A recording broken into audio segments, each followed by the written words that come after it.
Oh, yeah. Hey, everybody. It's February 6, 2024. How you doing? It's About GD Time show. How you doing, GC? I'm good, brother. How are you? I'm living the dream. I'm living the dream every day. Good, good. You look like you're wobbling. I'm still rolling. You're still rolling. I am. Why are you wobbling? Well, because like I've told you before we screw this up. Take two. Take two.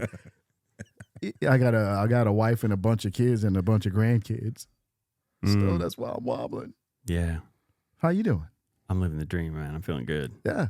I am feeling good. Like it. You look good. Hey, well, this is why I look good today. Today, Yes. we have the guest that we were My talking about man. last week. We talked about him. Yes, we said did. we had a great artist, a local artist, coming into our studio A legend. to talk to us about local art.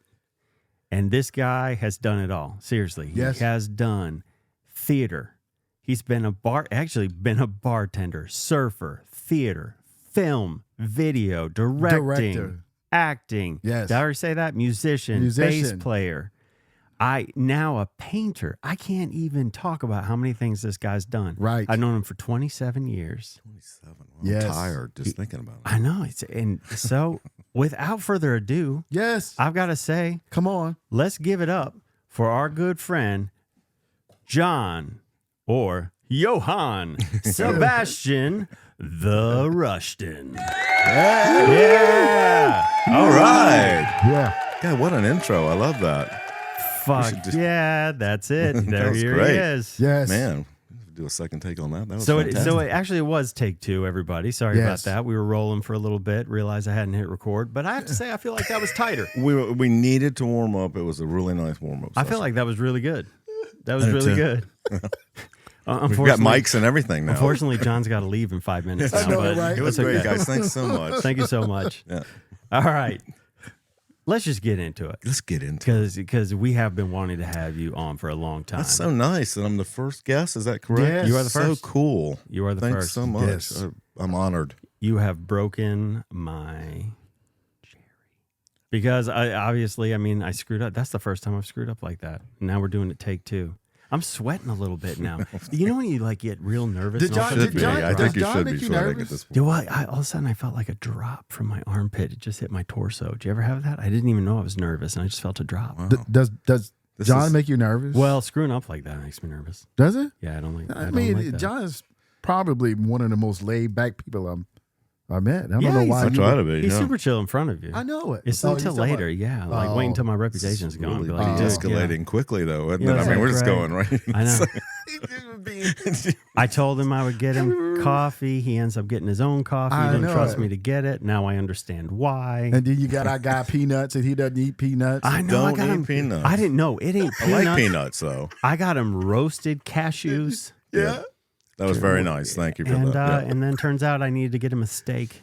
Well, it's so hard. now- It's hard to ask for somebody to bring out a yeah. bowl of meat for you. You know, Yeah, it's no. like Well, it wasn't. you have bowl like of meat. Yeah. a bowl of raw meat, please. Steak tartare or whatever. Oh yeah. No, I appreciate that. Thanks for having I got me. some ground hamburger. I actually like upstairs. cashews very much. Oh, do you?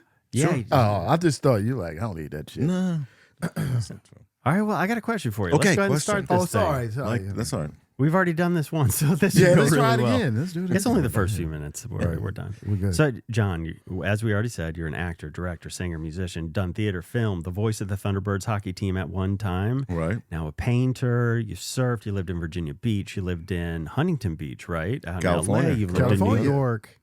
You've been everywhere. You've even been to Cannes Film Festival. I have. That's fantastic. We'll get to that later, I hope. At yeah, least that'd a be little great. bit, yeah. $20 for a cup of coffee. It's a great So- place. What? I got it. Yeah, right. It's very expensive. But yeah, we'll talk about. I would love to. Sure, that was a highlight. So I will ask you again, how do you bring energy to all these different things that you have done in your life? Because you've done so many different things and you're always hitting them like a boxer at full strength. Yeah, I have. Whoa, that's a good analogy because I do boxing workout a lot. So yeah, I think it goes back to my just feeling that time's going to run out. I'm not going to do all the stuff that I want to do. And I don't know if it's a fear or anything. I think it's more just a feeling that I want to do more. I mean, I want to write more books. I want to do more shows. I want to paint more paintings. I just, I wake up every day with that feeling. Don't get me wrong. It doesn't mean I go out and write a book every day. I'm not saying that. But it is just that general feeling of wanting to create every day. I really am very thankful that I have that.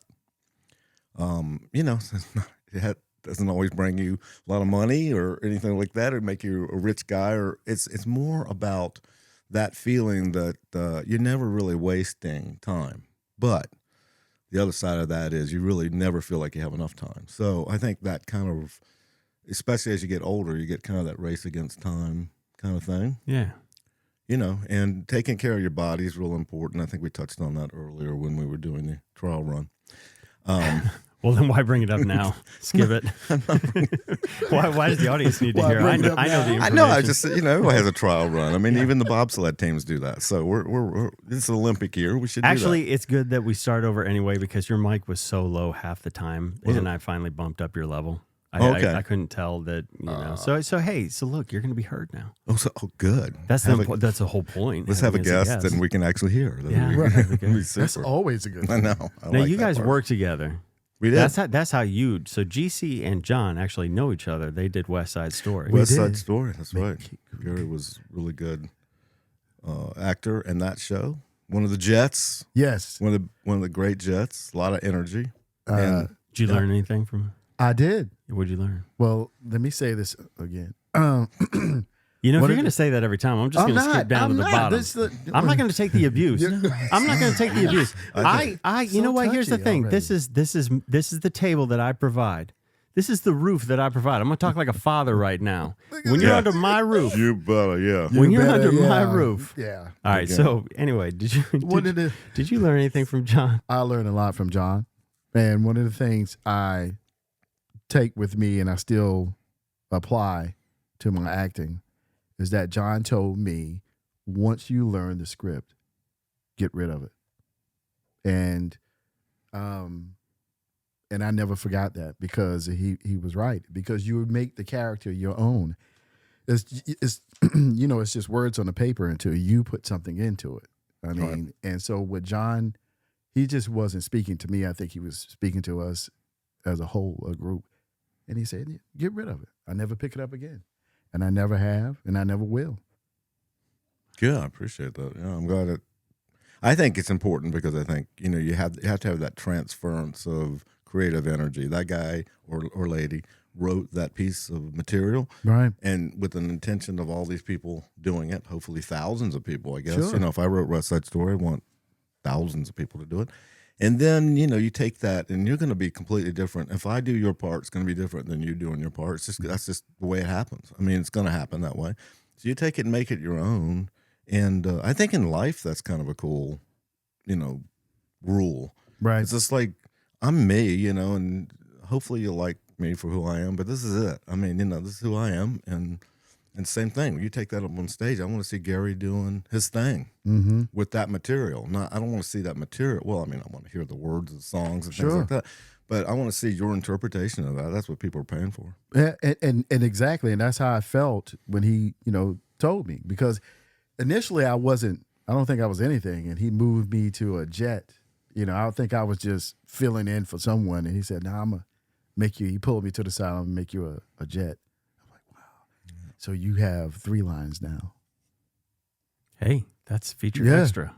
Huh? That's a featured extra on a film. That's right, man. Oh, I was, and I was glad to get it. Well, you were in a lot of stuff, though. You were dancing your butt off the whole time. So, yeah.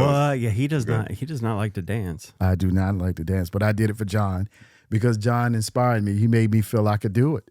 And I'm not, now, I am not a stage dancer. I'm not going to do jazz hands. Now, I will wear your ass out in the nightclub, grabbing a girl, doing that. That usually does translate very well to musical theater. Exactly. Yeah. You think so? No. Yeah. Exactly. I don't. Yeah. Well, Sound of Music, maybe Annie, but It's a hard knock life, bitches. yeah, bitches. Yeah. Isn't there actually a rap song with that in it? It's a hard knock life. That's Jay-Z. Yeah, there you go. Jay-Z. So there you go. So it translates. But you know, that's right. They do have that. Yeah. well, it's, you know, that kind of dancing, yes. But gloves, jazz hands, tap dancing, What about Michael Jackson's glove?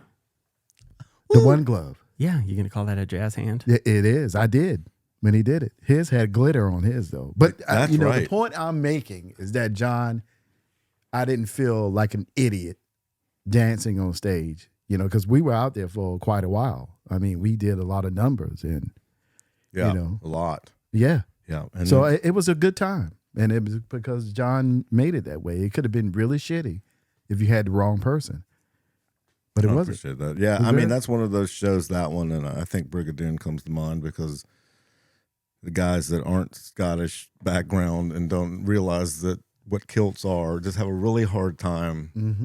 you know, dancing around on stage in kilts and stuff. But once you get into that feeling that they belong to that heritage, you know, on stage, it really takes off. And Sure. West Side Story's like that. Yeah. One of my favorites. It's a beautiful show. Yeah, and the stage, music ever. the way you guys set the staging up, it was amazing. I mean, I loved it. I mean, Especially for that small space. I Yes. mean, we didn't have a lot of space. right? You talking about West Side Story? Yes. Yeah. Yeah, I saw it. It was good. Yeah. It was good. It was a very tight space. It's like a black box. It was. You got punched in the face, didn't you, or something? That's what Did I hear GC that said, but earlier? I don't remember him punching me. Yeah. I might have been on too much Valium at that moment or something. I don't know. Maybe I had to drug myself. Maybe a few Sopranos. drinks. Get Why? through it. I'm not sure. Why? Because I was in it. No, I enjoy Oh. watching you. I enjoy watching you be uncomfortable on stage and dance. So, and playing part of a white gang. I think That's, Tao Wen was helping us with choreography. He was He did a choreograph- great yeah. job on that. He Man. did an amazing I job. One love of his Tao. first things he did choreography for, I think, around here. Really? I mean, around here. I mean, he was young, just still in school, but he did a great job with He it. did. He did an amazing job. It was, yeah. Tao's But a great he's guy. amazing. He Yes. does. I think he's got his own channel now where he teaches singing and does all so. this Well, he different can, stuff. Man, he does yeah. like wigs, makeup, singing, choreography. So Very now I'm just talented. waiting for him to bust out directing. He's a- he he's a- already did he's a direct. young- he he's did a- direct. Yeah. He directed Rent recently. He did? That's right. Yeah. Yeah. Or is he trying to be like John? Everyone tries to be like John. The focus on try. Yeah. Try. Try. Hey, so anyway, so I got a question for you. Do you think all these, so you've done all these different art forms, you know, and how do you feel like, do you feel like they converge into one another? Like film, video, theater, like, do you find inspiration from the same spot for each one of these? Or is there always a different part of you that has to wake up for the different media? Yeah, I mean, you know, not everybody can do everything, of course. I mean, that's a lot to ask. I think I'm a little unusual in that, and just that I do a little bit of everything. But yeah, art, you know, the old saying, art imitates life. I think that's real true. I mean, I think really good artists, and when I say good, people that really connect well to what they're doing, no matter what the art form is, you just pour. I mean, the word for me has always been passion. You know, if you've got passion for what you're doing, it will translate into what you're doing. If you're a passionate actor, people will get it. If you're a passionate painter, people will get it. And like I may have said before, you just kind of got to go for it. And then they all connect. Now, as you get older, I'm a little older than you guys, you'll realize that all of it connects. Okay, right now, I started out as a painter, and now I'm a painter. So I started out all those years ago as a kid, and now I'm doing it. And in between, all those things that happen to me go on the canvas. I mean, they just do. I don't always sit there and think, oh, gee, that was when I was doing. No, I don't. It's not like that. It's just that everything that happens in your life goes into what you're doing. When I'm on stage now singing rock and roll or whatever and playing bass or whatever I'm doing, it's just like I'm having so much fun, mainly because I've lived all this other stuff and I can really appreciate what I'm doing now. If I'm 20 doing that, I'm just thinking about, can I make a living doing this? Can I do this forever? You know, can I write my own songs? Can I put out an album? Whatever. You know, you're thinking when you're young. As you get older, I'm just having so much damn fun doing this, you know? And I think all of that, and when I write something, I'm working on a novel right now. When you write a book, all of that stuff goes in there too. You know, the art, the football, the surfing, the whatever, everything goes into what you're doing. And it's joyful to do that. I mean, it's a pleasure to do that. It's hard. Don't get me wrong. It's hard work. I'm not saying it's easy to do, but I think as you get older, you appreciate everything a little bit more. But yes, they all connect. Well, so you appreciate it more, but you also said the other day in the pre-interview and earlier before I hit record that I know I was going to get busted. Somebody was going to bust my balls on that, so I just go ahead. I got ahead of it. That's great. You said that because you're saying how they all, you've learned to get the joy from them all, and but you also said that one of the best things you've learned is to not give a shit anymore about what people think about you. Yeah. And do you find that gives you an edge in your work? Absolutely. I mean, again, it's a weird way to say it because you certainly care what people think, when you're a performer. But not really. I mean, it gives you that edge of, hey, I'm happy doing what I'm doing. And I don't mean ecstatically happy every time you walk out the door, but I'm saying, I think, when you're doing something passionately, you're putting it out there. And then, you walk into an audition now. I walk into an audition now. It's like, I'm going to do my thing. If you like it, great. If you don't, I don't care. It's not like, I'm going to go, first off, I'm not going to starve if you don't give it to me, probably. And I'm not, when you're young, you walk into an audition, you don't get it. You're just devastated. I remember that feeling, you just like, why, where, did I not wear the right thing? Did I not practice enough? Did I not, what is it? Should I lose some weight? All that crap goes through your head, especially when you're in LA. You walk into an audition, a SAG audition or equity audition in LA, like 500 people sitting there look just like you. And, you look around the room, you go, I saw that guy on, Law and Order the other night. I've seen that guy in a movie. Whatever, you can easily. Do you get like all freaked out Oh, when you God, see when you see Stanley Tucci across from you back then, and you're like, oh, I saw that fucking guy on that B movie. I'm not gonna get this shit. Stan Tucci. I mean, when I first went to LA, I would have just like passed out. I was like, now I'd go up, I'd be like, Stanley, what's up? I mean, whatever, You want to go to the audition? No, let's go and get a drink. I don't, hell with this. That kind of thing. And then, painting, art is very hard. Art is hard because you do it. And then how big is it? How much do you charge for it? Where do you get it? What gallery? Who's going to I don't care. You have to just kind of paint and step back and go, I'm good with that. And then if somebody buys it, great. And it's going to cost this price. And if you don't like it, that's cool. Now, that's hard to do on one hand. But on the other hand, it's really the only way anything good happens. Yeah. Well, I did read, recently. Well, no, actually, so to learn how to do interviews, because this is our first. So yeah, virgin. but is it really an interview though? Wait, Because we know John. We know John, but we're You still know asking him him, but, questions that I don't know the answer to all these questions. Well, I don't, it's we don't talk every day. And He'll bring that up all the time that I don't call him enough. yeah, Right? you don't call anyone. Well, you know why? You don't call me. You know why? I did. You went the whole pandemic and didn't call I did him. actually. And here's the thing about that story. I texted him several times. And I was hoping to talk to you, but I wasn't going to be that guy. So I was trying to text him. I'd have to wait and wait and wait. And be like the next day he'd reply. I'm like, he ain't got shit to do. It's a pandemic. I took the hint. Oh, you but talking about here me? we are. Yeah, then here we Not are. talking about me. No, I'm not talking about him. Oh. I think I talked to you during the pandemic. I think so. Yeah, we did. We talked a lot Sure. actually. We had some Still late living. nights. I just don't stay up as late as I used to. My job has gotten busier than ever, and then That's a I'm getting good up thing. earlier than I've ever gotten up. And then now I have a podcast edit. So I mean, there's a lot. There's a lot going on. Yeah. I just don't. I don't have. I have more the spoon theory. You've ever heard of the spoon theory, No. where everybody starts out with a certain number of spoons in a day to get projects done, and some people start with more spoons than other people. Well, John's got like 25 spoons. I have like 3. So, Yeah. I got 3 things I can get done in the day. Well, after that, my brain's fried. My body is hurting. I need to figure out, and I think I'm going to bring back, because I realize I need to be more like you two.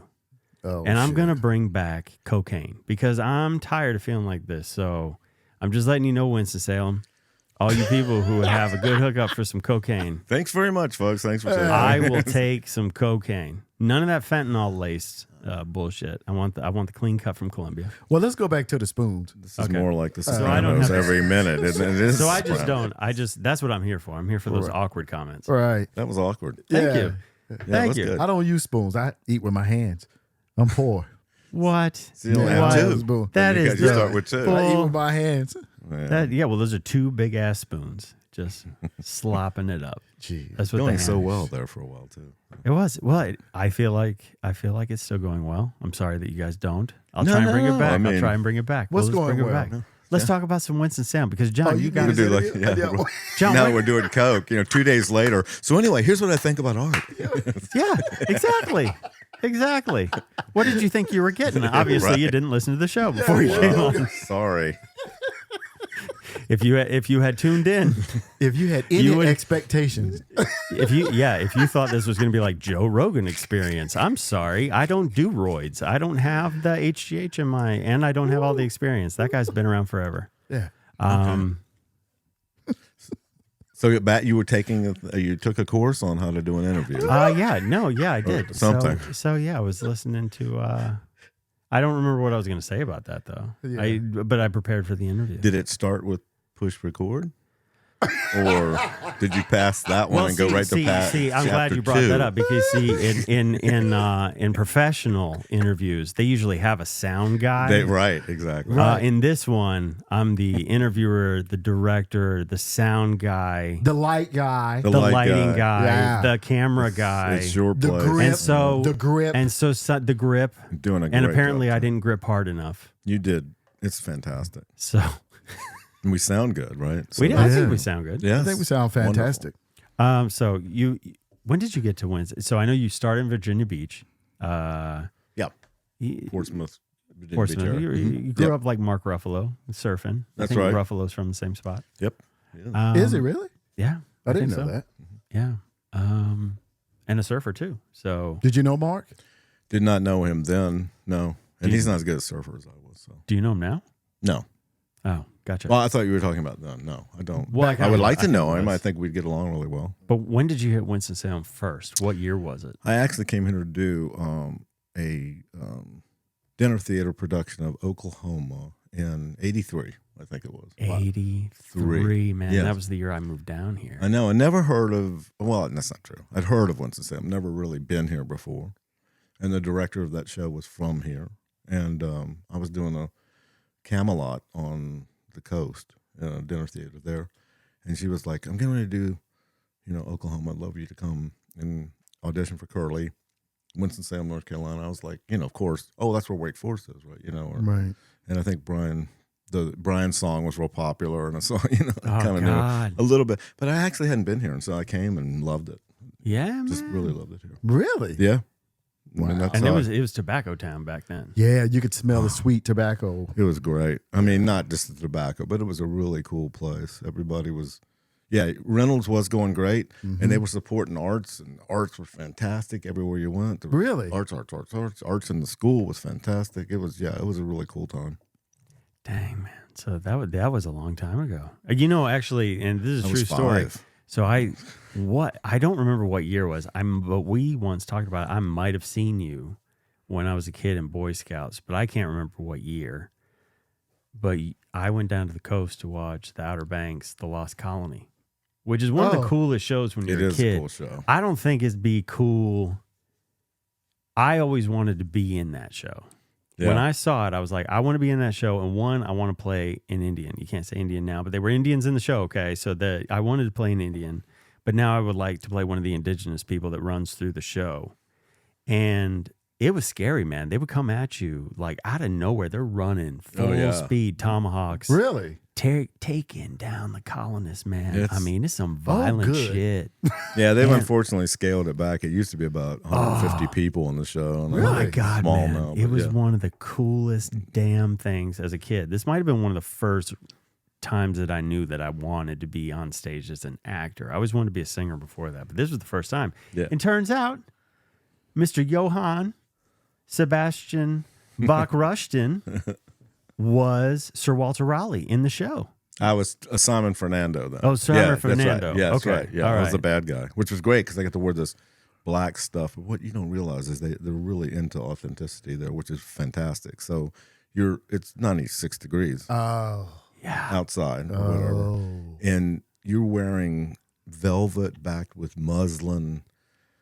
These, cape. I had this long cape that dragged. God, what was the smell like after like 5 days? Thigh-high boots, leather boots. Thigh-high Now, I boots? looked awesome, but yeah, you would just you lose like 10 pounds a show. Yeah. And I came out from the side. You remember there's a side entrances Yes. too? So there's about Yes. half the audience in front of me. I had this big blunderbuss that was real. I mean, it didn't shoot a bullet out of it, Right. but we really put black powder in it. They loaded it and everything for me every Nice. night. And man, that thing went off. It sounded like a shotgun. And, half the audience had a heart attack. Dude, It was one very of them loud. was me. One of them was a 10-year-old kid who pissed his pants. I always wondered. I was like, God, they should have warned them. Dude, they have the boat in the harbor, right? So you're Yeah. watching it on the coast, and the boat is in the harbor. And when the boat is leaving for the colonists to go, they move the boat out of the harbor. So you see the boat leaving. It is one of It's cool. the coolest shows I've ever seen. I'm sad that they scaled it back because I feel like with less actors, and I'm sure they just got tired of paying people. Right. They couldn't keep up with inflation. But man, that was one of the coolest experiences. And to think when I met you years later, I'm like, dude, I saw that show. That changed You were my life. probably there in the audience. I mean, I was probably there in the that was audience pretty when you were wild. playing it, man. And Isn't that funny how things work out like that? I There's a know. lot of It's- synchronicities the like world that, is like- very small, and when you're in the acting, any kind of drama or any acting or painting or any of the arts world, you'd be surprised how small it is. You run into people. oh yeah, man, I run in Stanley Tucci all the time. Yeah, I know It's you do. it's fucking I mean, you literally run into him. like yeah, seriously. I'm You don't dude, talk put- to him. You I'm just like, dude, run into him, dude, which is put a hat weird. I on. was wondering why you Put a hat on, Stanley. You're blinding me. I couldn't see you coming. I just got my eyes went.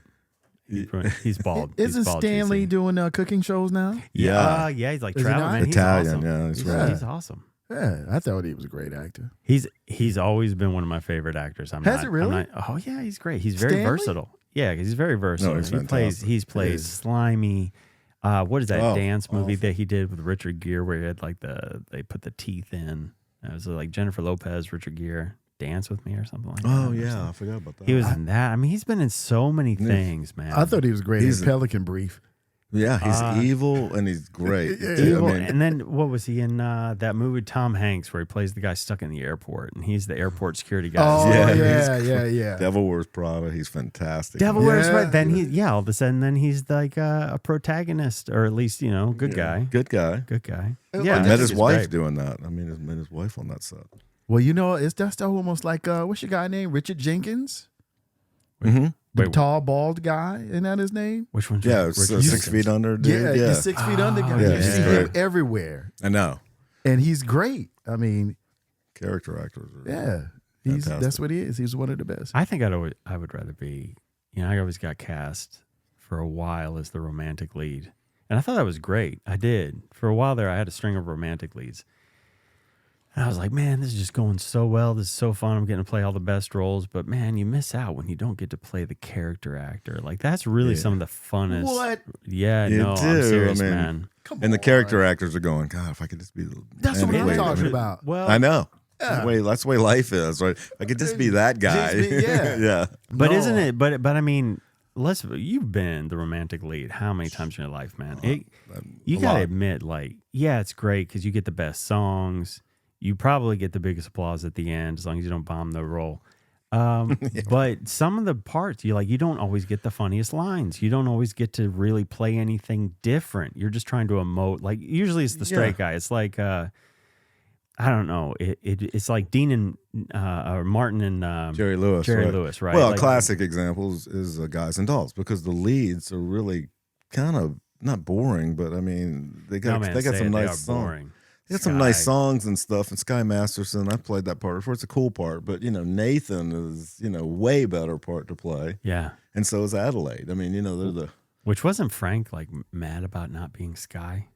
I think he Frank, was, yeah, but he was so much better. As I mean, yeah. it was weird to see Brando in a musical, but he actually did I thought he did a great job. It's like Oh, what's that song? And love than I loved before. Oh, you talking about Marlon Brando? Yeah, Marlon Brando played Yeah. the lead in the movie, and Frank Sinatra played Oh, what he considered the lesser Detroit. part, but Yeah, but it was the better part better part. by far. It is the better part. There are some times where the lead is not the lead. Exactly. Yeah. Well, see, I didn't grow up watching that. I grew up watching Superfly. Well, see the first. Well, you like the first. You weren't allowed to musical- watch anything else but Superfly. Yeah, right? Just over and over again. Yeah, that and You know, Shaft. Shaft. I watched Shaft and Superfly. Okay, you He's got a two choices. Bad mother. Shut your. Yeah. I'm just talking about Shaft. Yeah. Well, we can dig it. Yeah. So the first show I was in was Anything Goes. Well, it was the second show I was in. I was in Cinderella, but I just was a dancer. You were in for, like, Cinderella? half a scene. I was in Cinderella, but I Were didn't you play anything. okay? Were you the romantic lead in Cinderella? Oh God, no. I was a freshman in high school. Oh, I was okay. tame, man. I didn't know anybody, but I did. So I got to play Moonface Martin. Moonface. You played Right. that role, I right? played that role at the Little Theater. Loved So it. that role is way better than the lead. I cannot better. remember Billy something. something. I can't remember his last name. But Billy, yeah. Moonface, if you play it right, you only sing one song. It's a trash song. It's not even good. Doesn't Fantastic. yeah? You with the one, blue boy. with every one-liner that you come out with, the audience is pissing themselves. I come out like I didn't even know what I was doing, man. Literally because I didn't know what I was doing is why I did a good job. Right. Because Moonface Martin never knows that he said something funny. Well, I didn't either because I didn't read the whole script. They told me to memorize my lines. I did. I didn't memorize anybody else's And lines. so you didn't put But anything they kept into the it. script Dude, with I him. didn't even read the scenes. I just highlighted my lines and I would just go off the cue. So if somebody would miss their cue, we're lost, man. You screwed. Oh, we're screwed. This is the acting, what not to do in acting. But because I didn't know what I was saying, I come out and all of a sudden the audience jumps out of their seat. That's when I got hooked because I was like, Yeah. holy crap, they liked me. Now here's the problem. They liked me for all the wrong reasons. Like I did a great job. I'm going to admit I did a great job only because I was funny. But funny's good. But the Yeah, technique funny. was the way I got there. yeah, Dude, it was like but they the don't know worst way to that. get That's there. part Yeah, of my. the audience That's part of doesn't- yeah. That's right. The That's part of what problem we're is talking about I earlier. didn't figure out that was the wrong way to do it until like the pandemic when I had a lot of time to reflect. What? Which was Man. 20 years later. Yes, 20 years later. I had one of the best moments. I've had some, just great moments on stage. But one of my that I always remember was doing that part at the Little Theater. And you know the part where they're in jail. So in the jail cell, Billy's in there with me. And then the girl comes in, talks to Billy. And then she leaves the jail cell, closes the door, and goes off. And then there's a little scene between Billy and Moonface, So she goes, the girl goes out, closes the door, and it was wooden, and it hits, but it opens back up. So The you audience can is get seeing all out. this, right? And then Billy has this line, and Moonface's next line is, "But how are we gonna get out of here?" So I go over and say my line as I'm closing the door on our own jail cell. even But how are we gonna get funnier. out of here? And I pull it closed. The audience went insane. I mean, they laughed for like 2 Yeah, minutes. man. I mean, and I'm up there and I just look at the audience, I look back, look at the audience, look back. It was that long, And it just happened to be the night. There used to be a guy named Jim Schertzer who was the theater critic in Winston-Salem, and everybody called him the Prince of Darkness. He was like a New York theater critic. I mean, if he didn't like you, he just told you. Gary sucked in this role, blah blah blah. I mean, it was awful. So people would wait. We used to go down Friday night. We used to have a late paper here. It was the Winston-Salem Journal and the Sentinel. Yeah. So I think the Sentinel was a late one. It's the late So one. we'd wait till that came out, and his review would be in there, just like New York. Like Friday night, all the little theater people would go downtown try to get the thing, And Jim Schertzer gave me the best review, and mainly it was because of that stupid little thing. But it was just a matter of timing. If I would have closed it first and then said the line, but I mean, if I wouldn't have closed it first and then said the line, but I closed it. But how are we going to get out of here? And that it's just one of those things. That's that one of happen. those like rare moments. And then of course you're like, maybe we should do that every night, but you don't. Right. You Can't don't. Yeah. you can't ever do it again. I mean, Right. it never works the second time. It just not It the way really it doesn't, does it? doesn't, No, no. you can have a great spontaneous moment. You try and recreate it. It's almost it It has to sucks. come out of that And spontaneity. it's worse. It's terrible if somebody tells you that. Oh God, you were so good when you did. Because I was doing a little theater show called Tea and Symphony, and I had to play this part, and I got this bad news, and I just sunk down on this like sofa. went through, did the show. The stage manager came in. The way you sunk down tonight was so good. You just took the right amount of time. It was a little slower than it was before. I thought about that every night. And then it just sucked from that point on. Every night I looked like, what the hell's wrong with you? Why don't you just sit down? Yeah. I know, so I think the same thing happened in Cat on a Hot Tin Roof. They were like, I love how, you're just the right amount of drunk. You're growing every night. I see you really taking. Raw. By the last day, man, I would take there's a moment where Brick is by himself and I walk over to get a drink or something. There's a record player and I put on a record. And for some damn reason, I decided, I'm so drunk, I got to lay down on the record player. So I got up. I'm thinking I'm having my Brando moment, man. Like, wow, man, this guy, he's into it. Yeah. And they were like, David, you went way too far. Just don't do that ever again. Don't ever do that again. Like, come on, man. Yeah, exactly. Don't tell me I'm great. And then it was probably a bad choice, but in the moment it felt right because I'd been drinking so much tea, which isn't alcohol, but you're drinking tea to make it look. But like alcohol. Isn't that what acting's about anyway? Yeah, but being in a moment and being present on stage. You are supposed to go by what the director sets. Fuck it. You know. Well, wait until you hit Broadway and you just say fuck it. Yeah. They'll be like, Oh, fired. Yeah. Gary hasn't worked in 5 years. He had such promise. Such promise. What happened just to him? told Well, the he said directors fuck to it. fuck off. I do what I want.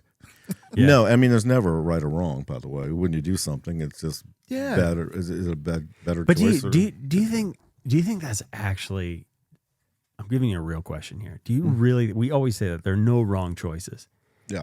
I think there's, to a degree, right? But there are some absolute wrong choices. Like if I decide to just take my clothes off all of a sudden. And take a gun out and shoot somebody. Yeah. You're supposed to. I mean, that's, we always say that's that. not So good, right? There's a parameter on which you're set. So what do you think that parameter is? Like, there are no wrong choices within what? Well, within what you're supposed to do. If, like you said, you were supposed to put on a record, right? Yeah. I mean, and that's the direction. Brick goes over, puts the record on, sits in the chair or whatever, and you decide at that moment, I don't know. I think Brick tonight would just lay on the record.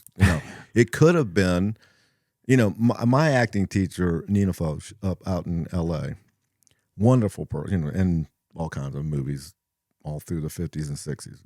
She was tough, but she always said, make the brave choice. That was her rule. It's not necessarily the good choice. It was make the brave choice. Now, that was a brave choice, what you did, because you thought, I don't know. I just feel like Brick would do this. Now, the director may come out and say, never do that again. It might not have worked, but it's still brave to go with it in that moment.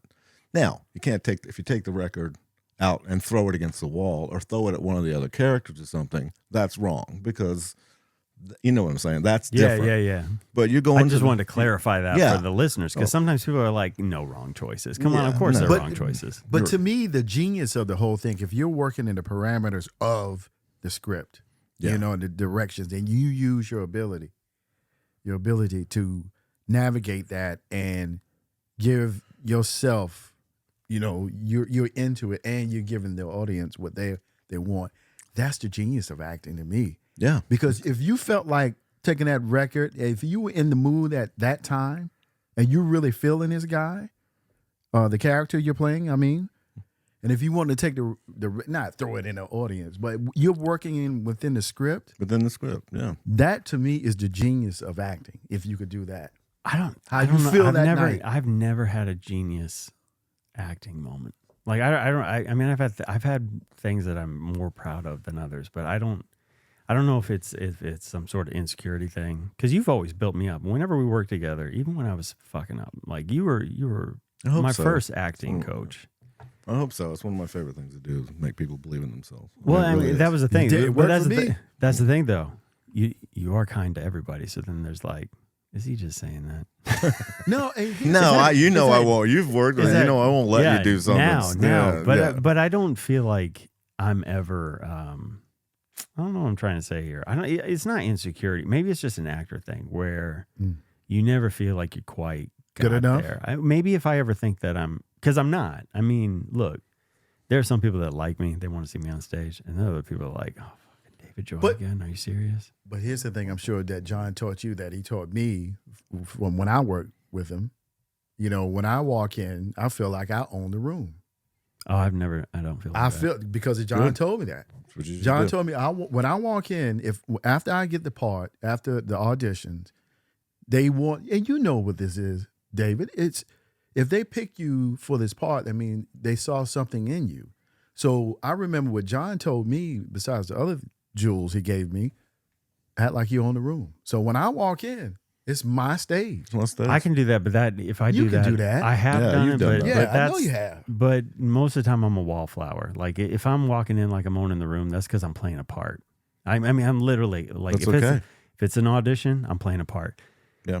And that's always been the way it is. And so I'm going to bring up something off of that topic. Okay. This is how I do. So this is how I do. I lead it in. This is how I roll. This is how I roll. So charisma, talking about, I've always said like, and anything that you've ever heard that I've said about you, no matter who you've heard from, they'll all say the same thing because I say this about him. I said, that is one of the most charismatic men I've ever met in my life. Like he does walk into the room. Everyone wants to say hi. Everybody wants to shake your hand. And I think it's that quality. And Winston-Salem at one time was known as a film town because LA was bringing a lot of stuff here. They were shooting stuff here. Now we all know things changed. Tax laws were changed, and that all went away. After that went away, Went to Georgia. you produced and starred in a movie here in Winston-Salem. You brought it here. And actually, at one time, I think you were in talks with Christopher Walken. I know that didn't work out, but I mean, you had some big stars there. So, Yeah. and the movie was called Iborgs. This Right. was done about what, 15 years ago? Yeah, I think it finally came out in like 2008, 2009. So Right, it's been and a- it was yeah. starring Adrian Paul, one of my favorites from Yeah. Highlander. He was Highlander, there can be only one. He Oh my was. God, man. He's a fantastic guy too. You Just- had and Dale Danny Girard in Trejo there was doing in it. that. Oh, Danny my Trejo was God. in it, and we get to hang with him for 3 days. It was Actually, really I guess cool. right now, I guess you could say he's the most recognizable of all the stars, I suppose. I mean, Adrian's pretty yeah. big, and you're pretty big, but I mean, No. Danny's been on everything. He was in the Harley show. wasn't Yeah, he? yeah, he's been in all. Yeah, and then he did the whole Hatchet stuff, and he does all Oh, of God. Rodriguez's stuff. Anything that Robert Rodriguez, excuse me. Yeah. He's in all of those movies. But so, how did you get this to happen? Because it was with Crimson Wolf Mhm. production company, your production company. You're with Richard Claybaugh. Richard correct? and Friend, yeah, and it's just it's interesting because we started talking about how one thing leads to another thing leads to another thing. Okay, so I'll make this quick, but I'm out directing in Louisville at Westside Civic Theater, and there's this I think we were doing Camelot. No, it was before Camelot. Doesn't matter. We're doing this show, and I noticed this really kind of unusual looking guy just sitting out in where the audience would be, just kind of looking, just really almost like a homeless guy because he always had this intense look, And so he eventually came over and talked to me, and his daughter was in the show, and it was Richard. And Richard was saying, I'm Richard Claybaugh. Anyway, he introduced himself and said, I just love the way you take nothing and make something out of it. You just put these shows together. You're Taking something from nothing. something like you from said. nothing, and you're incredible the way you just take these people and put these shows together in this park. And, I've been thinking about getting, I know you've got a movie background too. And he said, I've been thinking about getting a production company together and making movies. That's my dream. And I think you're the kind of guy I'm looking for. I really want to make it happen kind of guy, because I'm just like this really super talented, and Richard is super talented cinematographer, producer himself, and director. And he really wanted to just do that. So we just started talking about it.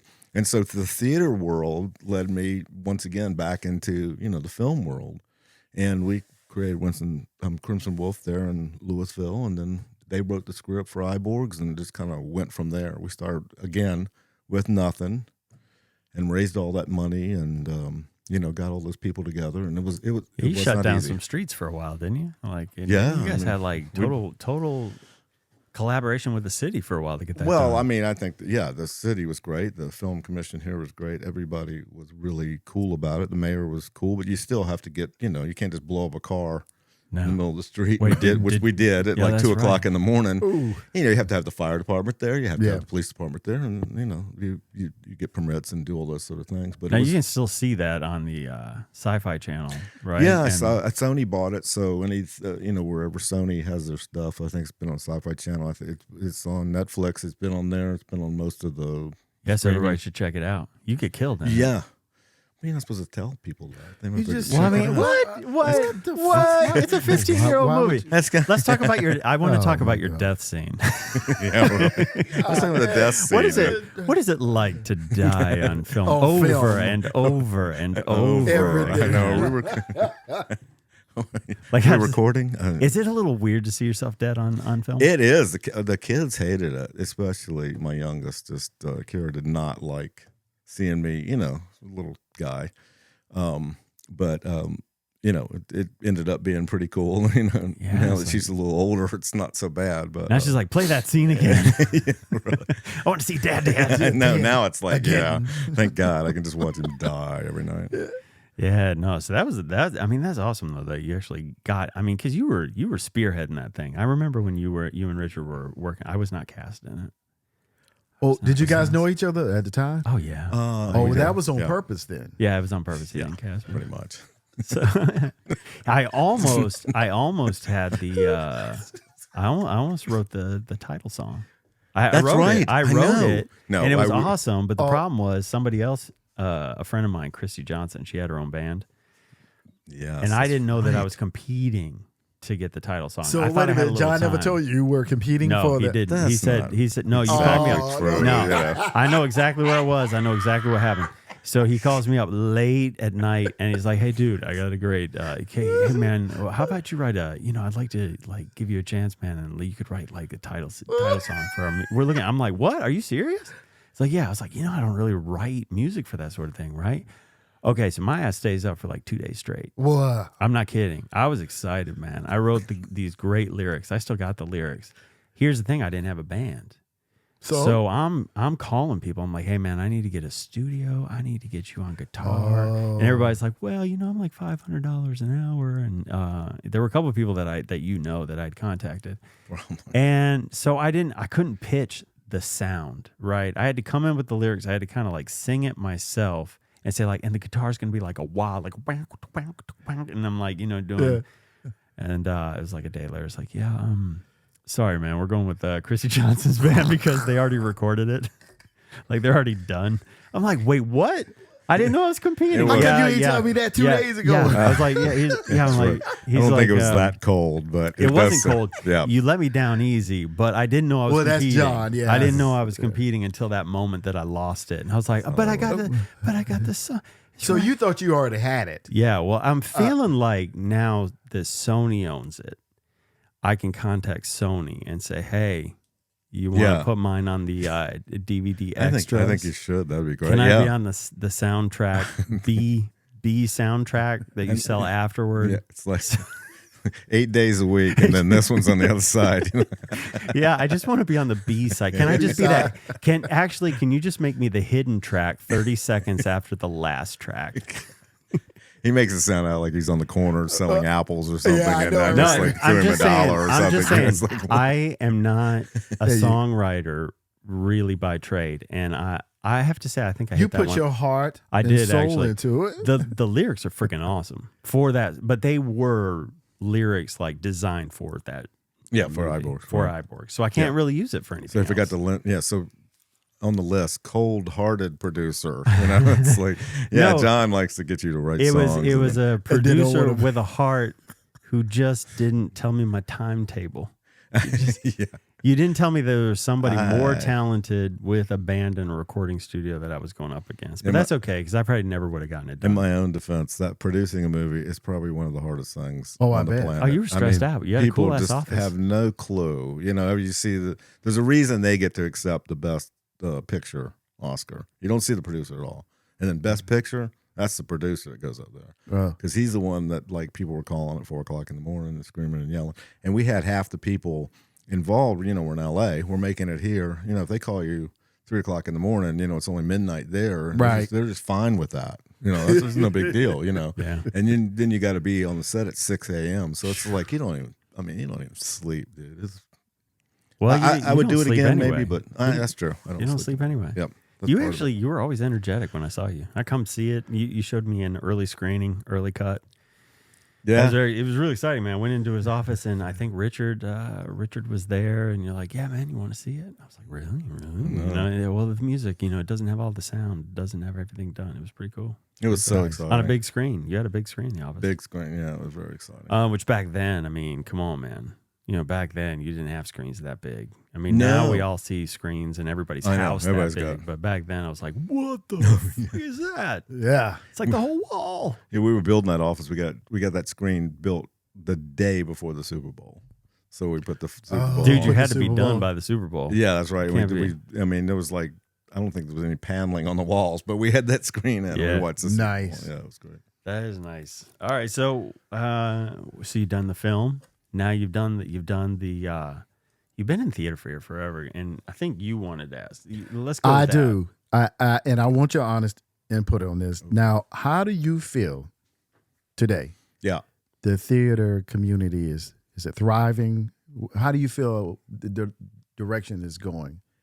What do you feel it's You mean in general or In general. around here? Oh, I think in Winston-Salem? Let's just keep it to Winston-Salem. Well, I think Winston-Salem's kind of a dichotomy of what's going on everywhere. I think theaters, it's a rough time for theater in one way. And here's a good thing. The digital age, it's kind of taken over, and I think live theater is becoming really cool again. Just like albums, you notice people are into vinyl now. It's all coming back. People, Right. I mean, you can only get so much downloading crap, and then you don't touch anything. You don't feel a relationship with it. And really, what we're talking about tonight is all about relationships. Mm-hmm. Just like relationships in your own life. You have relationships with what you do, especially in the arts. It's a real relationship kind of thing, and I think I think community theater around here is doing great. I think some of the people I know and the individuals that are doing community theater, it's really, really good. I mean, it's thriving in a different way, maybe than it did before. But I think shows are doing good. I mean, I think if you talk to Jamie and them over at the Winston Theater Alliance, they'd probably tell you they're doing really well. Financially, I haven't talked to them about that, but I think they're doing good. All the people I talk to now, professionally, we've taken a lot of hits. Tried Stage closing, Yes. was a big deal. Any of the professional theaters in the region are doing just marketably not that great. From what I hear. So, I think that's unusual for me that one's working and the other's not. Right. Community theater, I've always thought it's one of the greatest things ever. I don't know if David told you one time I was lucky enough to eat dinner with James Earl Jones and his wife in Washington, D.C. A little table, too. That's probably one of those nights I went into it a little nervous, because it's Sure. Darth Vader. Yes. The voice. Of course, he is probably top 5 nicest guys I've ever met. Oh. Anywhere. And the coolest thing I remember from that whole dinner, all the stuff we talked about was we were talking about live, community theater Sure. here in Winston-Salem, and especially that was when I was doing the outdoor shows in Louisville, and he just thought that was the coolest thing he'd ever heard about. You mean you do outdoor theater, and it's sponsored by the town Parks and Rec department, and Nice. people can come for free, bring picnics. He said that's the future, of community theater, of live theater. So you think the professional aspect of acting fell off because of money, or like Triad Stage, they closed their doors, rightfully so, because they didn't cast me in one of their damn plays. So fuck them. Yeah. So You see this is going right. Don't sugarcoat it, Gary. Come right out with it. I don't so you what do you think why is there such a gap, John, between people are going back into live theater, community theater, and the professional, aspect of it is not thriving? Is it because of big budgets or salaries, or I think so. I think why partly, is there such a gap? Yeah, I think partly. I mean, you do a show where you have to pay equity wages to everybody, and so your first thought is let's only have 3 equity people in it, because if we have 20, that's a lot of money. So the first thing you do if you're Triad Stage is you get a couple of people from New York, and then the rest of the cast Right. you cast locally or somewhere. So yeah, that's part of it. And then I think it's just you have to have an area that supports that. I mean, you know, people have to get in the car, go to the Triad Stage. There's a lot to it, and quite frankly, I thought some of the professional theaters throughout the years were a little snobby about the way they did Right. theater locally. You know, Right. the Shakespeare Festival was great in the old days. The old director there was fantastic. And then they got another director. He was a little different. You know, one director wants to reach out and support the community. The next director doesn't want to. They want to be like, oh, no, we're New York. You know, we can't lend you a throne. We don't do that, you know. A guy named Pedro that was there. Anytime I called him, he was like, John, yeah, sure. You know, I'll be glad to help you guys. Because he saw it that the community supports what he does. Right. You know, if I support the community theaters around here, they're going to support, their people are going to support me when I do whatever. The Shakespeare, you know, Shakespeare's hard to do. It's expensive. Right. The next guy comes in, doesn't feel that way. So, you know, that has a lot to do with it. I think cost. I think the cost of doing shows. I think the desire to do those kind of cool shows where people get naked or pee on stage or something. You know, it's a little, let's do, you know, Sam Shepard instead of Oklahoma. Right. Which I get that. You want to see that too. But, you know, that your audience lessens. So that's why you see like the opera company every once in a while do South Pacific. I mean, it's gorgeous singing and it's a well-known, you know, Broadway show. Right. So it works for everybody. You know, Piedmont Opera does South Pacific. It's sold out. I mean. Let me ask you a question. One last question. I'm going to Sure, turn it sell over out later. everything. You lived in New York, is that right? Yeah. And I'm a New Yorker. Okay. So do you ever see, and Winston-Salem is supposed to be the city of the arts, right? I mean, Yes, that's it their is. tagline for the city. Right. Do you ever see them like maybe be like New York as far as your theater and Broadway, off-Broadway? Not necessarily that because they have a long history, but do you ever see it getting to the place where you have a theater on every other block downtown on Trade Street, and then you go to 6th Street and, you know, you have a theater there, you know? Do you see that? Foresee that? I mean, I'd love to say yes. I think that's really hard to do in any city. I mean, Atlanta's not even like that, you know? So Winston used to have Reynolds and Haynes and all those wonderful people sponsoring arts in town, and a lot of that stuff moved out. So it would be great if those type of people were to get involved again, because that's you know, that corporate money is real important. There is a lot of money in Winston that does not seem to go To the very arts. far to the arts. Yeah. I agree. And the arts district downtown is cool. I used to have a gallery down there, and Arts for Art's Sake building, and Associated Artists, some really great art groups downtown. First Friday and those people, and they're and they're doing these really cool things, very active, and it's just a different. I mean, I sell art here too, and it's a tough place, in the art world. Unfortunately, around here, people want something for $200 that in New York would sell for $2,000. I mean, that's understandable. But at the same time, it's the same piece of art. Right, right. I mean, it is, so I think what David said, you got to get behind the people here, have to want it to be the city of the arts. It's not good enough just to call it that. You can call it the city of Led Zeppelin, and but if they're not here, it's not if the arts are not here or not supported, it's not enough just to call it that. And I agree with both of you on that. Yeah, well, I think that name, when I looked it up, because it always confused me, and it started with the Moravians because they were so good at like pottery and woodwork. Is that where that come from? Originally, yeah, I think that's where it's from. But I mean, the moniker is not. That's not what it means today. That's not what people think of today. That might be how it started. But they've kept the name. They've kept the we're the city of the arts, and I think they used to have. I mean, it's the oldest. Southern, is it just the southeast? Anyway, the Little Theater of Winston-Salem is the oldest continuously running, and in the country. I mean, and they lost funding. Yep. Charlie Babcock Jr. died, and they lost that endowment. Right. They never really made up for that. And then the Arts Council went through a weird phase. Yeah, Oh, Haynes. And Haynes was a big contributor to.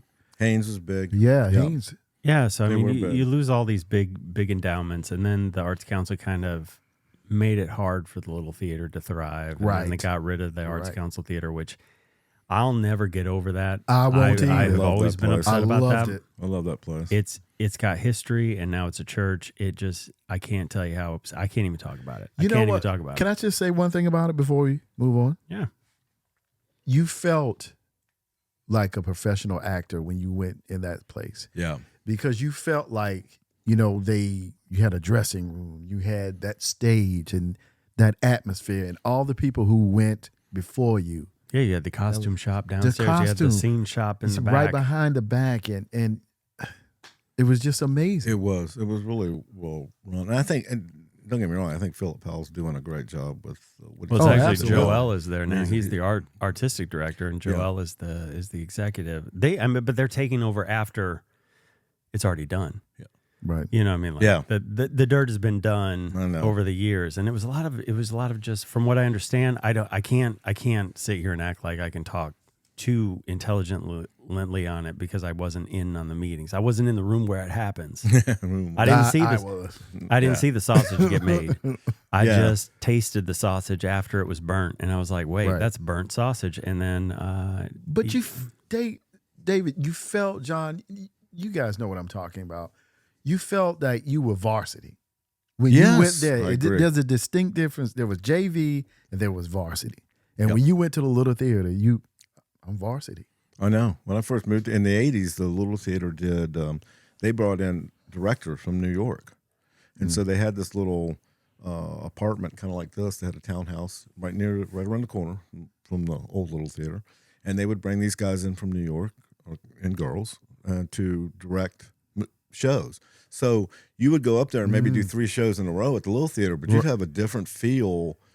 Some guy would come in, some woman would come in and direct a show. Never been here before. New York mentality. Sometimes it worked great. Sometimes it didn't work that great. But Sure. most of the time, though, it worked pretty good. that would definitely keep you on your A game, Yeah. though, and keep you from getting into that rut where it's just like you get a favorite. So directors will Exactly. always get a favorite, Right. Yeah. and then I mean, Yep. yeah, I probably benefited from that for a little while because there was always the same director. So I would go into the audition and they'd be like, "Well, he sucked in the audition, but I'll tell you what, He's that guy good. can Yeah, he's deliver good. in the end." That's right. And now look, Yeah. that Saves you a lot of work, man. that sounds like a funny joke, but I'm No. not actually kidding. I am one of the worst auditioners. I freeze up like a deer in headlights. You got to give me, if I only have one shot, I can waste my shot.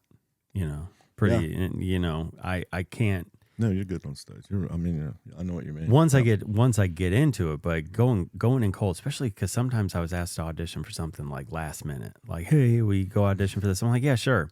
I don't know it.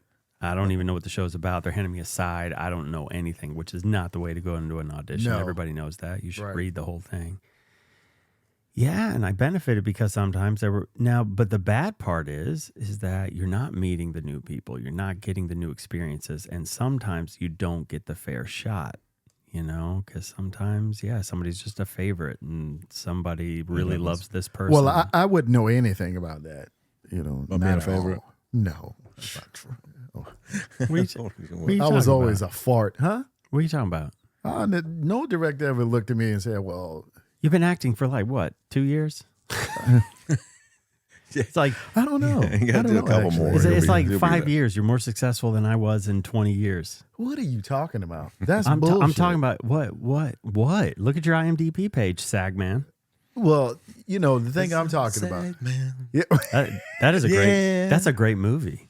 Which one? Sagman? SAG man. Well, the point I was making is that I It's never not had going a to be about director. balls. Don't worry, I won't make it about balls. Please don't. I was just saying the point. I've never had a director say, "Well, we're gonna cast." I never had those problems that I had to go. You've never I had to had go a in there and director. earn everything I got. Wait a second. All right, I didn't say I didn't earn shit. You see what I did there, John? earned- Huh? Yeah. What you've never, and be No. honest, you never had somebody say, "Gary, I would really like you to audition for my show." No. Really? No. Why? Why would they? No one ever was looking for just like a guy of your, They were, you know, I'm just gonna drink coffee over here while you guys. they weren't saying like, hey, I need a middle-aged black man to play the father, No. and I can't have a white man. They never No. called you. No shit. No. Well, maybe you did earn everything. Apparently I didn't earn everything. Right. Apparently I just skated by on my looks and my beautiful voice. So back to John. Yes.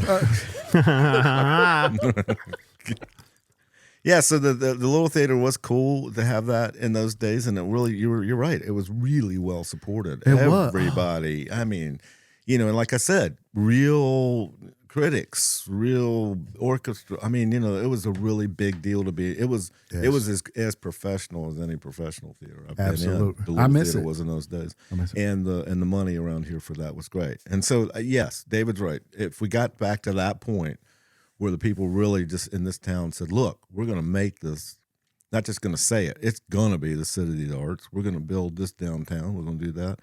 I mean, even then, though, we had the North Carolina Dance Theater here. Those people were fabulous. They were amazing. And they needed about 100,000, I think it was, I don't want to be misquoted, to stay here. And, you know, they didn't come up with the money. And they sent them to Charlotte. They went down to Charlotte. I was like, why would you let them go? They were fantastic. Yes, they were. So, you know, it's hard to do. People want the arts, but they don't want to pay for the arts a lot. That's true because I mean, ticket prices. I think people look at ticket prices and they're like, well, I can stay home and I can stream. People have gotten lazy about theater. They really they have. I'm but guilty of it. It's a circle though, because you have less money for art, so you can't put on as good of art. You know, your costumes are worse, your set's worse, your space is worse. So people are like, well, I don't want to go to the theater because it's not as good. Well, it's like, it's not as good. It's just like art is much like this NIL deal in football. It's a good analogy, right? Because the schools that are going to get the best talent and have the best programs from here on out are going to have the best donors. Because the schools aren't allowed to run the NIL. They're not allowed to actually. They can promote it, but they can't put money into it. I think it's terrible. But the donors can. Oh, I do too. You don't like NIL? No. But I also think that I don't. that's why the analogy is perfect, because that's what art is. Art is now, you have to have the donors. You can't just put on art. It's not funded by the town. It's not going to be funded by the state. But good Lord, guys, think about this. You have the North Carolina School of the Arts in our backyard. And it's fantastic. I mean, it is. Always, it's like they're in a cocoon over there, though. Yeah. It's always listed in the top, 5 of and look drama at the schools in actors the world. they spit out. Yeah, the tops. It's fantastic. It's like they're very close to a Juilliard. You know, I mean, some people would argue with that, but because Juilliard's because Juilliard's a conservatory, whereas the School of the Arts, it is a university.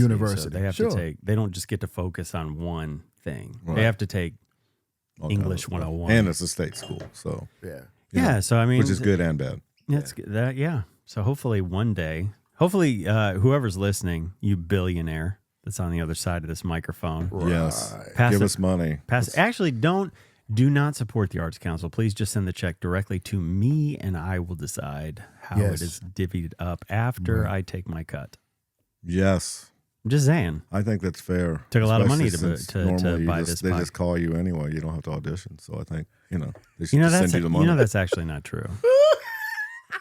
I mean, okay, look. He said it, didn't he? He was the one that said it. Look, yes. For a little while, I said for a little while I benefited from that. That was a few shows, but I'm not saying that I never auditioned. And actually, a lot of times I auditioned. Speaking of Triad Stage, I'll give you a little story, and then we'll move on because I want to talk to you. We'll wrap this up, but that's okay. I need some more. Triad Stage, you were talking about that. One time I went to audition for them for Tick Tick Boom. I'd just done Rent. Oh, okay. And it was their black box theater, so it wasn't the main stage. But I go in there, man. I rocked that audition because I had just done Roger, so my voice is up in the high register. Good. Rent was very good. Yeah, and I did a really good audition. They're like, "Thank you so much. Wow, this is great. We were really looking blah blah blah blah." Well, I don't hear anything from them, so I'm like, man, I'm dejected. I'm hurting. I'm like, because my ego was a little down. So I was like, man, I thought I rocked it. They're stroking me. Yeah. Well, what happened was, and I don't know why the director decided to send me an email a few weeks later to tell me this, because it would have been better not to know. But the story is that they had an actor lined up for the part in New York. Right. He was asking for too much money. They didn't want to pay him. I was brought in to drive down the price, saying, hey, we got a perfect guy if you don't want to take it. So now I don't know how that negotiation went, but they literally said that. They said, like, we were waiting for the guy from New York to drop his price. I don't know how it works because I don't know if you can drop your price in an equity. I mean, well, I guess he could have been asking for more than the base. The base. But they probably, I mean, professionally, probably shouldn't have told you that. But No, you know, no, that's, they you know, shouldn't. They shouldn't and- have told me. I was Yeah. really upset about it. And Yeah. that's the reason why their doors are closed to this day. Said they Yeah. should have given you that part. It's like they should Right. have given me They- that part. So They would should have. still be They would around still be if here. I had been in Tick There Tick you Boom. go. None of the Whatever. others. Well, the Candle, money whatever. thing's hitting Broadway too. I mean, you're seeing a lot of shows that are real small now. You know, you get Sweeney Todd with 12 people. They did Camelot last year with 8 people or something. I mean, how can you do Camelot with 8 people? I mean, Well, you can probably. I heard it was very good. I'm sure the people were super, but that's my favorite show. I don't want to see Camelot with 8 people. I just don't, me Right. personally. But Yeah. so they're doing a lot of that stuff, and then of course Disney owns everything now. So if it's Disney, it's probably going to be pretty. But even Disney's starting to think: Are we really making that much money on Broadway? Making- Well, that we they thought we really were gonna do? screwed it with Spider-Man. I mean, Spider-Man was a big, Yeah, they just lost a so much. money pit that kind of. I feel like that was a turning point. Like Maybe. after eating but it that many times. but then they came back with Michael Jackson, and that did very well. Oh yeah. I mean, there's always things that go well, but like Spider-Man was going to be like this big spectacle, Yeah, amazing but it was such a thing. grand. It was. It Yeah. just blew- just people. It was grand. fell from the but sky. yeah, you had people get injured. You had all this Oh yeah, delays. that's right. It was not good. Yeah, and you had delays and things like that, and they ended up losing so much money. And by the time they closed, they were still in the red, I think. And Yeah. that was one of those shows that was. It wasn't just like they lost a little money. This is where Yeah, they put a in lot. like they put their ass in, and they only Yeah. got like half a cheek back. Well, they opened with Yeah. Lion King, and everybody in the world went to see it. So they thought, oh, Yeah. If we do it, they'll. Well, and you had U2 writing the music, so like, how could this be? How could this not work? that worked. Well, easily kill a few stuntmen. Spider-Man's not supposed to die, I don't think. Yeah. What? That's why you have several stuntmen. That's it. Just pull them off stage. Yes. Get the next one in. So, all right. Let's get to the last topic I really wanted to do because what a lot of people may or may not know about Johann Sebastian I want to get that name a little bit. Rushton. That's a great. Don't you think you should change it to that? Well, I think There is another yeah. John S. Rushton on Google because when I Googled you, another Yeah, guy he's- comes I up. think He's he an works author. for Sony. Too. Does he? Yeah, He's I like think an so. author, man. Or he did. He used to. Yeah. Yeah, and he's like writing books and stuff. So this is going to lead into the next topic, which is why I want to call you Johann Sebastian Okay. Rushton. I'll go with it. Can we roll the R? We can Rushton. roll. Rushton. Johann Sebastian Rushton. Right. It turns out that you're not only all these things that we've talked about, you're also a writer. Yeah. So what are you writing? I'm Wait, still, can you give that away? Can you, Well, at least what it's I'll like? kind of. I mean, I'm writing this book that's kind of based on real loosely based on my life, but it's kind of. I was really affected by my mother passing away, and so I got this idea for the book, and I won't say too much about it, but it was kind of about that love just kind of never really dies. That's kind of an old cliche, I guess, but love, just goes on. I mean, just because somebody passes on doesn't mean that anything like that stops. In fact, it's gotten even, the relationship between my mother and I has gotten stronger since she passed on. I can Because believe now, that. Yeah. Oh wow. Yeah, because now it's all, inside me. It's not really like picking up the phone and calling and, maybe she's in a bad mood, maybe she's not. Now it's all just that passionate feeling about what she was in my life. And all My the father memories. too. My father passed away right after that. So it's kind of within a month. It was a terrible year. Mother passed away in November, father in December. It was an awful year. But still, that whole feeling of them and me and how they affect me and how that passion that they gave to me, that I give to other people, whatever, all of that's kind of in the book. But it's about that connection that we keep. Everybody's got it. They don't, some people feel it more than others, but, it's about signs. It's about, relationships that go on. I think it's really kind of cool. I mean, yeah. So would you say it's like a energy that love and all that support they gave you once they go to the next realm? You think you're talking about that energy that still Yeah, I mean, they I think leave that's a good word behind? for it. Yeah, energy is a good word. I mean, what is, everything we do, think about prayer, positive thoughts, negative thoughts, it's all energy, and it all affects everything that we do every day. We get up and we're in a bad mood, we try to get out of it or we don't. We wallow in it, but it affects us throughout the whole, and then it maybe starts to affect our health. Maybe it starts to affect our relationships. It starts to affect everything. It is an energy. It's a great word for it. And yeah, I think it is an energy. I think we think of it as, oh, that person needs to be here, or that dog needs to be here. Whatever we love with a great passion, we really love that thing. And it doesn't. It doesn't end, because we carry it on, then hopefully somebody else carries it on. And that's the way, that's the way anything that we read or think about, it goes on, it's just like, it is the energy of the thought of it more than it is anything. And that goes right back to the arts, where we started. Yeah. The passion to do those things, that energy that we take into it comes from all of our experiences and wherever we came from, wherever we went through. A lot of stuff sucks. We take that on stage too. You need it. Right. You can't just use it. Yeah, use it. Yeah, there's going to be some time, my life, that sucked. And wow, I can feel that. I can remember that. I can use that. Just like you said, it's all tools. We're just like this big toolbox. Just take it out, whatever you need. Man, that's beautiful. That is? That's beautiful. Well, that's why said. we had him on the show. That's why I got him on John the show. is, Well, John said John things. Yeah, man. No, seriously. That's, this is great. I that's could a do this very all day. good. Was it? I know other people have said it, but that's very profound. I believe in the energy thing, where we're all pure energy, and as a massage therapist. Oh, I said it. Damn. You did. I'm not supposed to tell people that. No.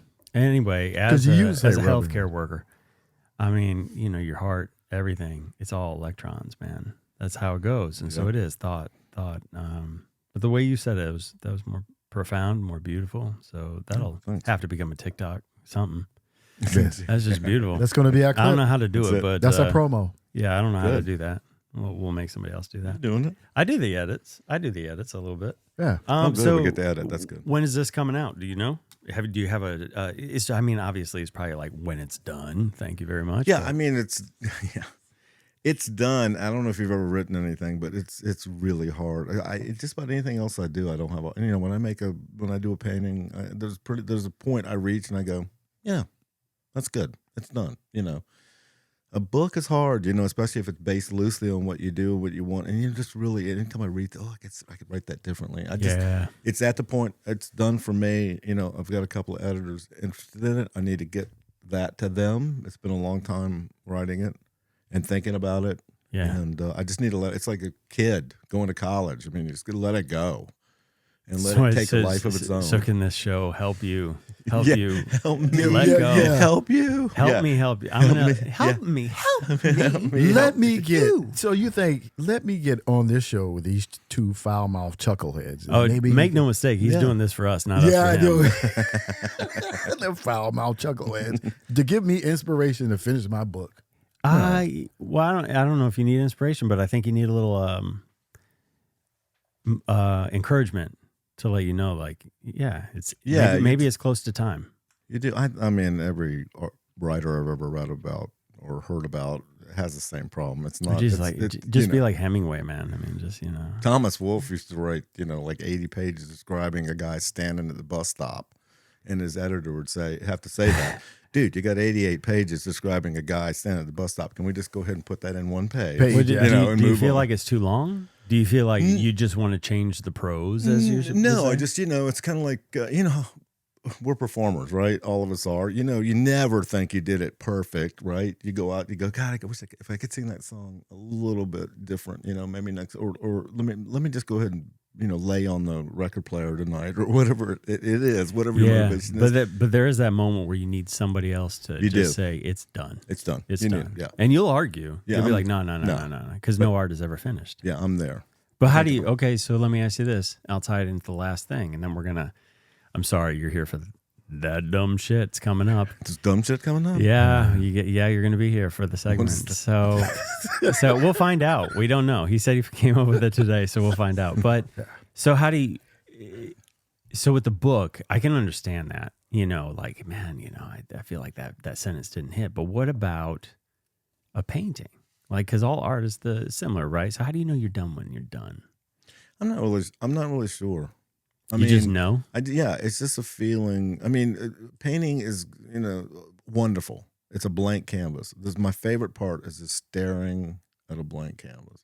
And sometimes I'll stare for 10 minutes. Sometimes I'll stare for a day. And just, imagine what's going to be on there. And it's kind of like, you guys have worked with me. When I direct a show, I have to get to the point where I've seen the whole show before I even start it. Now, it has to evolve into the animal that it is. But I mean, I try to block it, think about, I try to have, I'm pretty bad. I'm pretty hardcore about my blocking. I want you to go over there. I want you to do that because I feel like if I can portray my vision, if I can, come in the room with my vision, then the actor's going to feel a lot more comfortable and a lot more confident in what's going on instead of I'm just a traffic cop. Oh, let me see what you do. Just try to, no. Because I want to do my homework so they know that I know what the hell I'm talking about and where we're going with this, where this character's going, where the show's going. And I do the same thing with the painting. A book is a little more evolving. You kind of know what you want to write about. But as you're writing, you're in the middle of page 102 and you thought you were going to be here, but all of a sudden you remember this thing. Oh, yeah. David, so you want to just keep adding and adding and adding and adding and taking away and adding and adding and adding. Yeah, and it's never bad necessarily. It's just like... Do you ever feel like, if I don't say that story right, Mom would be upset? Because it's based on her. That's the hardest thing about being a writer about anything that's true, which is let's face it, everybody writes about their life. Yeah, sure. I mean, even if it's fiction, everybody it's got does. Tolkien might be writing about, Lord of the Rings, but his life's in there somewhere. I mean, it's based on Frodo, somebody that he knew or something, or maybe it's him. That's cool, man. That's the way everybody writes about it. So you're always like, what if my sister reads this? What if, exactly. Well, that's how I feel about every podcast. I know. I'm always like, what if my mom? And then she does, and she's like, oh my God. Yeah, but obviously, from what I've heard, it doesn't bother you that much. You guys you know what? I think it does a little bit. Does it bother you? Well, because I play a part. And so sometimes I'm like, why'd I say that? Why did I go that far? That's not how you are. And, That's not right. And there was one time I was talking about Michigan. I'm not going to get into that, but I was talking about Michigan. I sounded angry the whole time, and I was like, "Why did I sound angry?" You looked at the video. I wasn't angry, but you thought you were, yeah. But I'm listening to it. I'm like, "Damn." Yeah. So what's next? What can we expect from you next? What's the thing that's my coming favorite up? thing I'm doing now is playing live music. I'm in a band called Stranger Strings. Real quickly, I met a guy named Tim Fogarty through getting some guitar lessons over in High Point for my youngest, for Kira. And then we just became really good friends. And he's one of those guys who can play anything on a guitar. And so I started taking bass lessons from him because I played bass, but I just hadn't played in a while and I wanted to kind of like get better. That's so hard. I started playing that. I love it. And then, we got to a point where we were just good buds. And he said, hey, our bass player quit. You want to be in our band? I'm like, yes, I do. Something I've always wanted to do. And then bam. I know. You've been playing I'm doing around. that, and then I've been singing a lot of The Doors, one of my favorite bands. I'm doing a lot of Jim Morrison stuff. Please do on Love Her Thursday. Madly, man. I'm doing that. Love Her Madly. This Thursday. So I'm doing that, and we're thinking about getting another band together and doing some Doors stuff. So I'm loving live music. I've always loved it. There again, coming from my stuff I did earlier in life. Right. Now that I've come full circle, now when I perform The Doors, it's different than it would have been if I was 24 doing it. Well, now for our listeners and people on TikTok and YouTube and all those places, where can we find you? Where can we find your information on the web? I know you have Rushton Abstracts. Yeah, on Facebook, it's John S. Rushton Artist. So please hook up there on it's Rushton Abstracts on Instagram. That's a great place to get it. There you go. Do you have a website? Yes, RushtonAbstracts.com. Perfect. And for your band, just go, come through me. And we don't really have Stranger Strings website yet. Well, we're working on that, but get in touch with me. Awesome. Where can we see you next? Book me. Where are we going to see your band next? We're going to be February 23rd at Plank Street Tavern in High Point. All right, Nice. so everybody Next heard one. it. That's where you got to be on February 23rd. We're sitting across from Mr. Mojo Rising himself. Rising. I love that, man. I've always wanted to be the Doors. I can't sing like that. Oh, but, Jim man, Morrison was boy, amazing. When you start an Elvis tribute band, then I know, bring me on, man. There you go. We should do it. We need a keyboard player if you know. I need some horns. I need some horns. Why do you need horns? You never watched Elvis? 70s, 70s, man. know, Da-da-da. Oh, see, right. Okay. Anyway, that's enough of that. this All is dumb right. shit? Well, John, you are here. You have made it through the interview, but you haven't made it through this. So here we are. Everybody you know, it's time for that dumb shit. All right, calm down. All right, here we go. We're going to give it over to GC. What is that dumb shit today? All right, guys. I just want you to observe something. So next time you're out, I just want you to observe something. See, when I drop these gems, Yeah. Here we go. no, they're life lessons. Life Do I lesson. need a So I'm pen? glad you're here, John. Yeah, I am. Should I write this down or? Well, Absolutely. I'll hear it later. It'll be recorded. Okay. yeah. So you can For always once. refer back to it. I have 3 things that I taught my daughters to recognize when you know someone's crazy, right? Oh, God. Here we go. Potato chips with 2 hands. Yo, Keep going. man. Go ahead. You know, it is the potato chips. If you observe someone eating potato chips, a Right. potato chip, Just one. Okay. just one with 2 hands, that's a sign of insanity. Like a mouse. Yes. Right. Okay. Or I can if dig you that. see someone walking and they don't swing their arms, that's another sign of insanity. Okay. So my wife and I were walking in the park. Wait, what's the third thing? I'm coming to it. Oh, okay. Hold Keep up. going. And this is dumb right here. My wife and I were walking in the park this morning, taking our stroll. Swinging your arms. The whole We both were Okay. were swinging arms. Good. I think if you're over 5'10" and you're a grown adult male, you shouldn't have a poodle. Okay. What, the dog? Yes. If you're over But 5'10", If But it's you're 5'10". over 5'10", I'm 5'9" and 3/4. Can I have You a can poodle? have a You're poodle. good. Poodle's If you good want. for They're you. fantastic. They're hypoallergenic. Keep going. they are hypoallergenic. They are. Or I know someone that's over 6'3" Yeah. and has a labradoodle. Okay. You And shouldn't that's have it. That's bad too. That's Okay. bad. What if you're That's like? bad. What, That's so- that. Huh? Is it weirder if you're 6'4" and you have a Chihuahua? Oh God, yeah. Who has one? Who has one? Well, I'm not 6'4". Do you have a chihuahua? Oh, I No, know. I don't. But here's the thing: are we talking toy poodle or are we talking full size poodle? 'Cause Yeah, a poodle full-size is gig actually a is very John? big dog. Yes. The labradoodle. Yeah. I saw a man that was clearly 6'3" with a labradoodle. Okay. You shouldn't have it. Did you mention this to him or? No, I he would had advise headphones on. against it if he's 6'3". Right? Yeah. You know. Right? Is he built like Gronkowski? And you're gonna say like, "Hey That's He man, wasn't. He Dude. wasn't. He wasn't built like Gronk. I have a friend that's 6'8" and has a labradoodle. and you told him."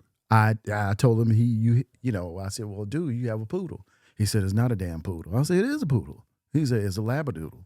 Yeah. I said, well, isn't that a big poodle? Well, I mean, no, it's a cross between a Labrador and a poodle. What? So, I mean, why You know that why do you word have a comes thing from, against poodles? If you're over 5'10", do you need a poodle? What does the height have to do with it? I'm Yeah, just that's- saying. I'm wondering all what right, the- man. What if All I'm right. what if I'm 5'2" and I want to ride that poodle like a horse? Well, that's your prerogative.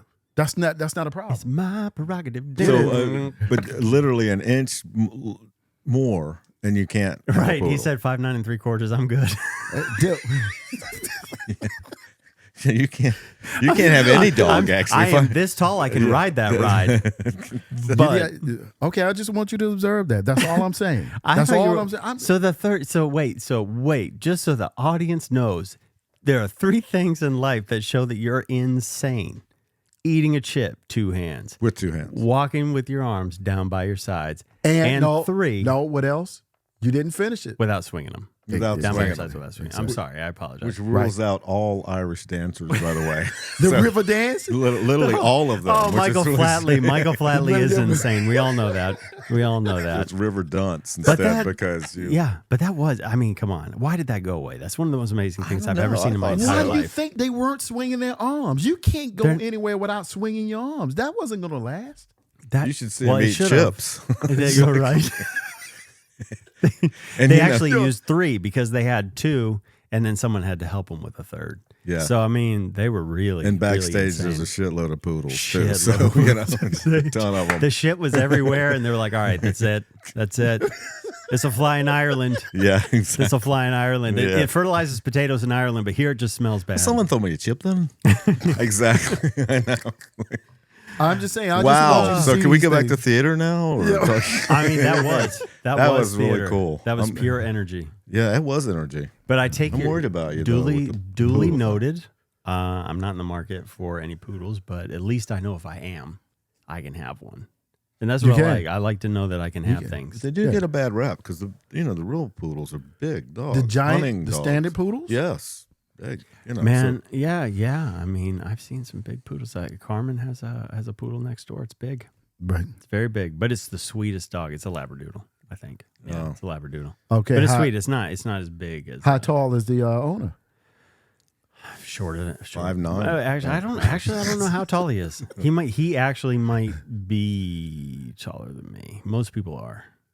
I mean, I think average height of the American male is 5'10". 5'10". I'm 5'9" and 3/4". So that's the first time I've admitted it in public. Fine. I'm cool with that.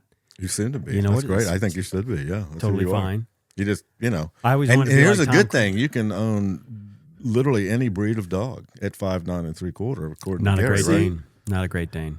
Why That's not? just He too, didn't- because he towers Why? over me. But That's he just didn't too have- big of a dog, man. That's just too big of a dog. I'm See, 5'9" John is 3/4". understanding what I'm saying. You're not. I mean, you like. What am I saying? What you did know, I say? John's That's like, not right. See, John immediately got it. I He got was it. like, "Well, you can 5'9", own a great Dane." 3/4. You're good. Wait. You're saying that John agrees with you. That I think he guys- does. I'm just saying. John, I I'm- want you to say on the record, do you agree with GC? I'm This not is going out that to the far. I'm public. saying that I'm understanding what he's saying. I is what that's all. understand That's right. it. I Yeah. comprehend it. Agreeing. I don't know. I mean, Yo comprendo. I just get this. Yeah. Mi amigo. I just see See, Peter Dinklage with an Irish wolfhound comes to, it's like weird, but that's cool. I mean, I mean, yeah. I'm glad to know that he can own any breed of dog he wants, Where to, did you as see well this as guy? you can. Where'd you see this cat? at Reynolda Village. Why were you in Older Village? Did you not? Wait, I kind of zoned out for a second because I muted you. Okay. I was So you trying to, didn't- yeah, I was trying to make sure that the sound was okay. Yeah. Sorry, I'm playing like 3 parts here. No, I'm good. I totally get it. I was taking a little stroll with the wife. with Okay, Sarah. wait, okay, Swinging okay, your arms, okay, right. okay. Doing the And little- and this guy, See, and I was you're going right. to do something totally different. I was going to do the raccoon story, but That would have been a good one But this is good for another This is time. good. Yeah, this is good. I mean, this is real. These are real gems that I'm giving These are- you. They are, and and with that, Gary's Gems. that's what we should call them from Gary's now on. Gems, not Gary's instead of- Gems. That dumb Yeah, shit. yeah, that's dumb shit. And of course, we've lost Purina as a sponsor now. So Yeah. for the good folks at Purina Dog Show, Yeah. Sorry about that, man. We almost had that sponsor. We were We so always close. did, yeah. That was within reach. Damn it. So yeah, hey, that is our show. That is, Great show. you know what I have Great to say show. for a first interview. I want to thank you because you made it easy. Thank you, John. Oh, good. Um, I had a blast. That was I fun. mean, doing it a second time didn't seem to phase you that No. hard. No. Actually, it was a nice warm like up. I know rehearsal. that took a little time extra. Sorry to take out of your day. John I was had a being blast. very gracious with us, was he not? Very gracious, Awesome. very informative. Thank you. Good. I hope so. And toward the end, it turned into a Buddha session. I was getting some pearls, man. Okay, I can go with that. Yeah. Yeah, Well, man. thanks. Yeah. This is very cool. I know I'm going to send everybody out there that knows me. Let's start following this show. They're fantastic. Well, I hope so. Yeah. Because that would be great. Yeah. That would be Yeah. great. Especially people from Purina Dog Food Yes, Company. really. Please, if you know anyone. Well, for all these short employees at Purina, Yeah. please send us anyone, a check. That's right. anyone under 5'10" who owns a poodle probably just lost their check. But you know what? Hey, only a few of you out there anyway, because you're all insane. Thank you for coming on. I'd like Thank to you, have you Thanks for again having me. It was if great. you would. Really Good to was see fun. you again, buddy. If you'd like to come all the way back to the dungeon one day, Yes. love to have you. Yeah, anytime. This is great. Next time, I will have steak prepared for you. A bowl of meat. Bowl and of meat. coffee. a bowl of meat, just like I would feed a poodle. And that's it. Are you guys ready? Yes, we're Let's ready. do We it. have a little tradition here. You got to do a little something during the last song. Here we have a go. song? I know. Well, it's the intro music. Okay. So you just kind of just listen to him, and then Okay. you decide whether. Gotcha. Go ahead. just come on in. Ready? Yeah, just come on in when you're ready. Here we go. If you feel like it. If you feel it, you're gonna feel it. You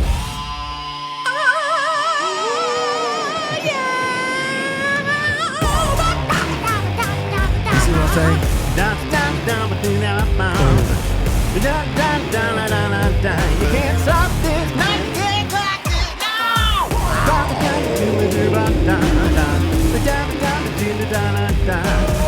If the station wags a rock and don't come knocking on top this, you can't stop this. No! That didn't fit. I thought it was going to fit. It didn't. That's what Didn't she fit said. what? That's what she said. We're still recording.